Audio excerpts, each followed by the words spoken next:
কেমন লেগেছে আপনাদের কোর্সটা বলেন তো? হ্যাঁ, আমি যে একজন একজন করে ভালো ছিল। শুনি, মানে ওভারঅল সবকিছু আমার আমার পড়ানোর ধরন কিংবা এই কোর্সে যা যা শিখছি আদৌ ইফেক্টিভ লাগছে কিনা, ভালো লাগছে কিনা। হ্যাঁ, একটু বলেন তো। তানভীর আহমেদ ভাই, আপনি তো আমার মিতা, বলেন তো, আপনি একটু ভালোই বলেন। স্যার, সবকিছু ভালোই দেখতেছি। উম, আশা করি কাজে দিবে আর কি। সবসময় দিদি তখন কাজে দিবে। রাইট। ফরাসুদ্দিন ভাই, বলেন তো কি অবস্থা, কেমন লাগছে?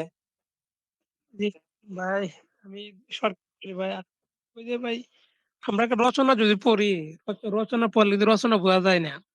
যদি আমরা যদি শব্দ অর্থগুলা বুঝি আগে, তাহলে রচনাটা পড়তে সহজ হয় বা সাহিত্যটা পড়তে সহজ হয়। এক্স্যাক্টলি। আপনার কথাবার্তা অনেক প্রাঞ্জলতা আছে, এজন্য ক্লাসগুলো বোঝা যায় খুব সহজে। এই থ্যাংক আমার ইউ। সার সার কথা ভাই আপনার কাছে। মাশাআল্লাহ। তারপর বর্ষা আপু।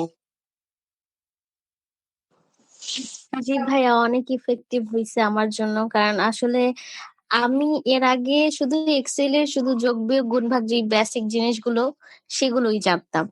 আর এই ইফ এর কাজগুলো না, আমি জাস্ট দেখতাম, কিন্তু আমি জানতামই না যে এইটা কেন হইলো। আমি এই জিনিসগুলো কাউকে জিজ্ঞাসাও করতে পারতাম না, বুঝতেও পারতাম না যে এটা কেন হলো, এটাকে আমি মুখস্থ করব নাকি।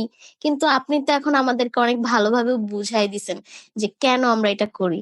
তো এই জিনিসগুলো আমার জন্য অনেক বেশি কাজের। মাশাআল্লাহ, ঠিক আছে। তাহলে আমরা তো আজকে ইফ দেখলাম, কিংবা ইফের ব্যাপারটা আমরা শিখলাম। আজকে আমরা একটা নতুন টপিক শিখবো, যেটা আরো অনেক বেশি মজার, আরো অনেক বেশি ইফেক্টিভ। হ্যাঁ, আমরা শুরু করবো ওটা। তবে তার আগে আমাদের ইফের আরো কয়েকটা আলোচনা রয়ে গিয়েছিল, আমরা আগে সেটা শেষ করে আসি, চলে।